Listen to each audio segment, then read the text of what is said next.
Hello guys, welcome to my channel shares vlog. இன்றைக்கு நாங்கள் என்ன பார்க்க போகிறோம்னு சொல்லிட்டோம்னா உருளைக்கிழங்கு பேட்டிஸ் தான் செய்து காட்ட போகிறோம். மிரக்கறியில் தான் செய்து காட்ட போகிறோம். பேட்டிஸுக்கு மாவு எடுப்போம். ரெண்டு பனி மாவு எடுத்து வச்சுருக்கிறேன். இப்போ தேவையான உப்பு போடுவோம்.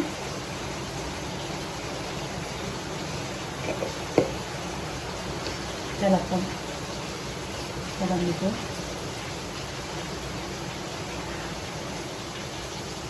கொஞ்சமாக எண்ணெய் விடுவோம்.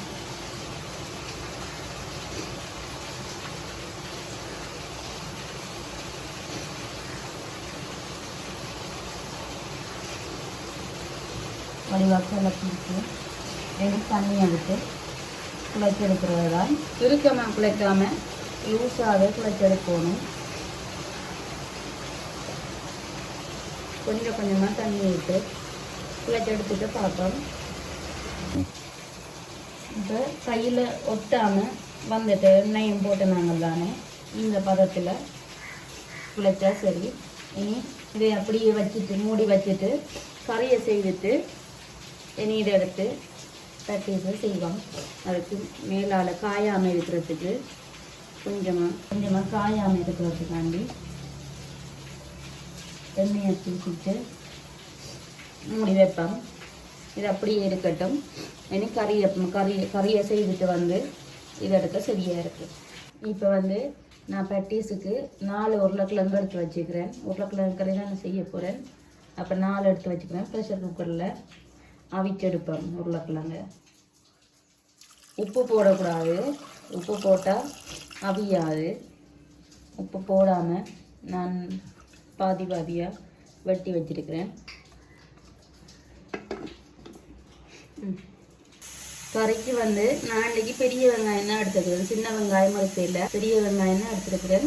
அடுத்தது 2 பச்சை மிளகாய், செத்தல் மிளகாய் 2 லீக்ஸ் கிடந்ததால் லீக்ஸ் எடுத்தனால் லீக்ஸும் போட்டு செய்ய நல்லா இருக்கும். கொஞ்சம் எடுத்துருக்கிறேன். இப்போ பெரிய வெங்காயத்தை நல்லா குட்டியாக வெட்டி எடுப்போம்.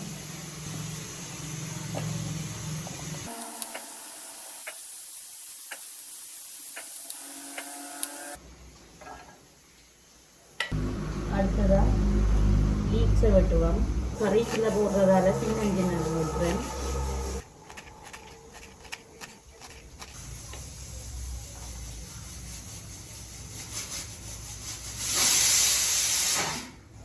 சின்ன நான் தான் வெட்ட போகிறேன். உரைப்பு குறைவாக எடுக்கணும்னு சொல்லிட்டேன்னா நான் தூளும் போடுறதால பச்சை மிளகாய் 1 மடிக்கலாம். நான் 2 எடுக்கிறேன். உரைப்பு கொஞ்சம் சாப்பிடுவீங்கன்றதால 2 எடுக்கிறேன். நீங்கள் ஒரு பச்சை மிளகாயும் போடலாம். என்ன செத்த மிளகாயும் போட போகிறோம் தானே. மற்றது தூள் போட போகிறோம். அடுத்ததாக செத்தல் மிளகாய் ஒரு டேஸ்ட்டுக்காண்டி தான் 1 எடுப்போம். இந்த பச்சை மிளகாயும் தூளிட்டு தானே. அடுத்தது கருவேப்பிலை முழுசாகவும் போடலாம். இப்படி நாங்கள் வெட்டி போட்டோம்னு சொல்லி சொன்னால் எடுத்து வைக்காமல் அப்படியே சாப்பிடுவீனும் தானே, சாப்பிடலாம் தானே. அதால் நான் வெட்டி போடுறேன். கருவேப்பிலை சாப்பிட்றது நெல்லம் தானே, அதால் நான் வெட்டியே போடுறேன். பேட்டிஸ் கறிக்கு ப்ரெஷர் குக்கரில் உருளைக்கிழங்கு அவிய போட்டுட்டேன். அடுத்தது வெங்காயம் வெட்டி வச்சுருக்கிறேன். இன்றைக்கி லீக்ஸ் எடுத்து வச்சுக்கிறேன். லீக்ஸ் சேர்க்கலாம், இதோட கேரட் சேர்க்கலாம். நீங்கள் விரும்பின மிரக்கறி சேர்க்கலாம். லீக்ஸ் அல்லது கேரட் சேர்த்து போடலாம். நான் லீக்ஸ் எடுத்து வச்சுக்கிறேன். அடுத்தது பச்சை மிளகாய் எடுத்து வச்சுக்கோங்க. பச்சை மிளகாய் கூடன்னு சொல்லிச்சோன்னா குறைக்கலாம். அடுத்தது செத்தல் மிளகாய், அடுத்தது கருவேப்பமில்லை வெட்டி வச்சுருக்கிறேன். பெருஞ்சீரகம் தேவை. இனி வாங்க எப்படி செய்கிறது, கறி எப்படி செய்கிறேன்னு பார்ப்போம். இப்போ உருளைக்கிழங்கு அவிச்சு எடுத்து வச்சிருக்கிறேன். இனி இது இந்த தோலை உரிக்கணும். சுடுந்தானே அதால் டப்புண்டு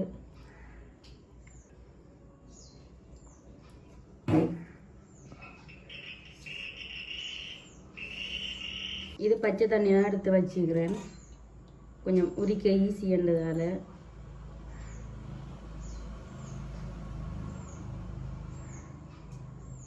நல்லா அவிஞ்சிட்டு கிழங்கு. ஆனால் முதல்ல நீங்கள் கிழங்கு அவிக்கல நீங்கள் உப்பு போட்டு அவிக்கக்கூடாது. உப்பு போட்டால் கிழங்கு அவியாது. நான் உப்பு போடாமல் தான் அவிச்சேன். நான் இனி இதே மாதிரி எல்லாத்தையும் உரிச்சிட்டு பார்ப்பேன். இப்போ நான் உரித்து எடுத்துட்டேன். இனி சின்ன சின்ன வெட்டுவோம். அவிஞ்ச கிழங்கு தாங்கனே நாங்கள் பிறகு கறிக்குள்ளே கொஞ்சமாக மசிச்சு விடலாம் தானே. சுடுவது கிழங்கு இந்த அளவுக்கு அவிஞ்சா சரி. இந்த பருவத்துக்கு என்ன நாங்கள் கறிக்குள்ள மசிச்சு தானே செய்வோம். இந்த பதம் காணும்.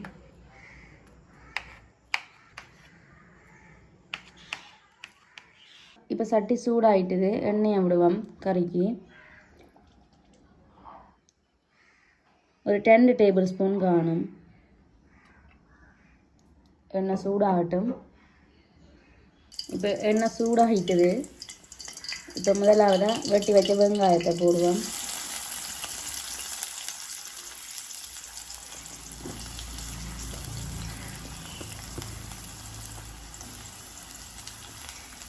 வெங்காயம் வதங்கட்டும்.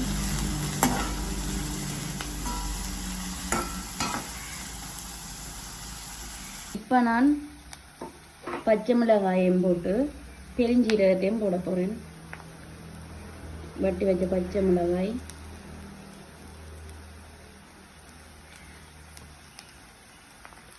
அடுத்ததா செத்தல் மிளகாய்,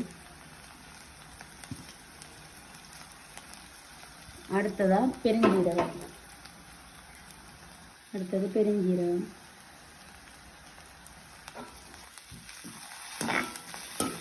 வதங்கட்டும். இப்போ லீக்ஸை போடுவோம்.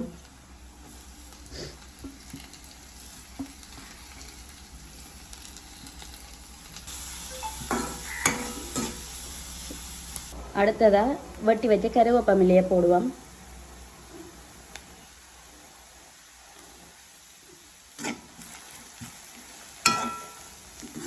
லீக்ஸ் கொஞ்சம் வேகட்டும். அடுத்ததை பார்ப்போம். இப்போ அடுத்ததாக மிளகாய்த்தூள் போடுறேன்.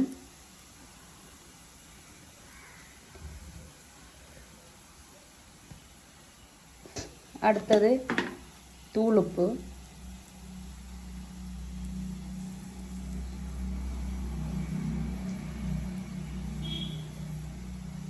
அடுத்தது மஞ்சள் தூள். இப்போ நாங்கள் உருளைக்கிழங்கும் போடுறதால நான் இவ்வளவு போடுறேன்.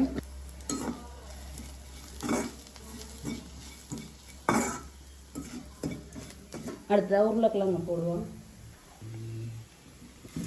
வடிவாக கலந்து விடுவோம். கொஞ்சம் மசிச்சும் விட்டு தூளோட வடிவாக கலக்கணும். உருளைக்கிழங்கு ஆக ஃபுல்லாக மசிக்கக்கூடாது. கொஞ்சம் கடிவர மாதிரி இருந்தால் தான் கொஞ்சம் டேஸ்டாக இருக்கும். ஸ்டேஜில் நாங்கள் உருளைக்கிழங்கு போட்ட பிறகு அடுப்பை கொஞ்சம் சிம்மில் வச்சிடணும்.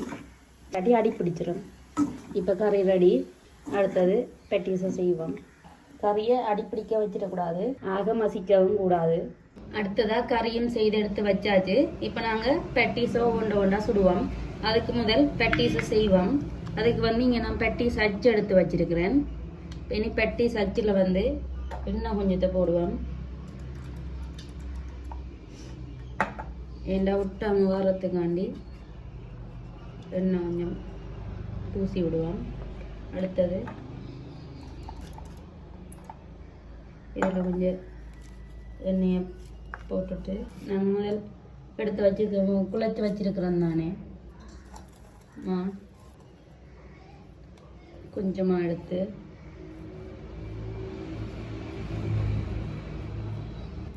மெல்லிசா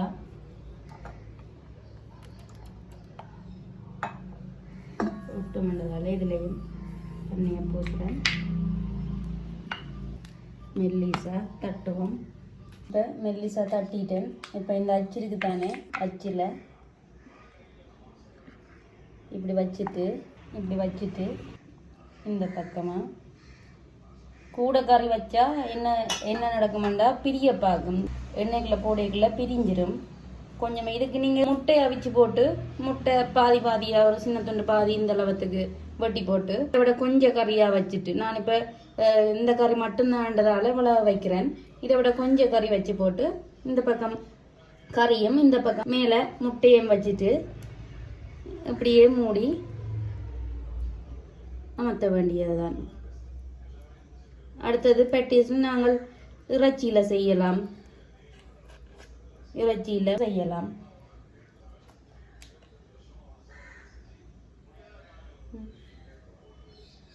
இப்போ இதே மாதிரி அடுத்ததையும் செய்வோம். அதே போல தான் கொஞ்சமாக எடுத்து இதே போல் தட்டிட்டு இதே போல் எடுத்து இந்த மெல்லிஸ் காணும் இதே போல் எடுத்துட்டு கறியை வச்சு அமர்த்தி மூடினா சரி. இது நாங்கள் தேவையான அளவு சுட்டுட்டு மிச்சம் இருந்தாலும் இதே மாதிரி செய்து வச்சுட்டு டீப் ஃப்ரிட்ஜுக்குள்ளே போட்டால் நாங்கள் காலமே டீயோடையும் பொரிச்சிட்டு எடுத்து சாப்பிடலாம். இதே மாதிரி எல்லாத்தையும் செய்துட்டு பார்ப்போம்.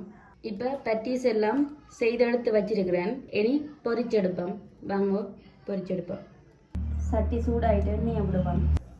இப்போ எண்ணெய் சூடாயிட்டு நாங்கள் ஒவ்வொரு பட்டீஸாக பொரிச்செடுப்போம்.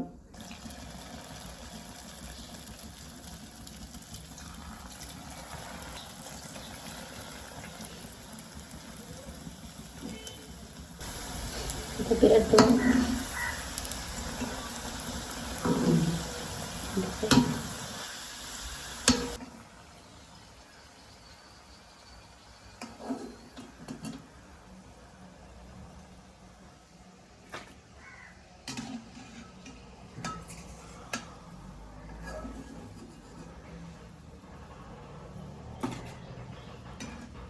இப்போ எல்லா பெட்டிஸும் பொரிச்செடுத்தாச்சு.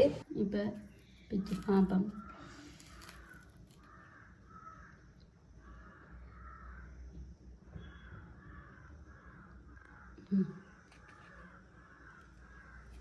இதை நீங்களும் வீட்டில் செய்து பார்த்து எப்படி இருக்குன்னு கமெண்ட் பண்ணுங்க. இந்த வீடியோ பிடிச்சிருக்குன்னு சொல்லி சொன்னால் எங்களோட ஷேர்ஸ் சப்ஸ்கிரைப் பண்ணி ஷேர் பண்ணி உங்களோட ஆதரவை தாங்க. அது எங்களுக்கு ஒரு விதத்தில் சப்போர்ட்டாக இருக்குமென்று சொல்லிக்கொண்டு மீண்டும் இன்னொரு நல்ல காணொலியில் சந்திக்கிறேன். தேங்க்யூ.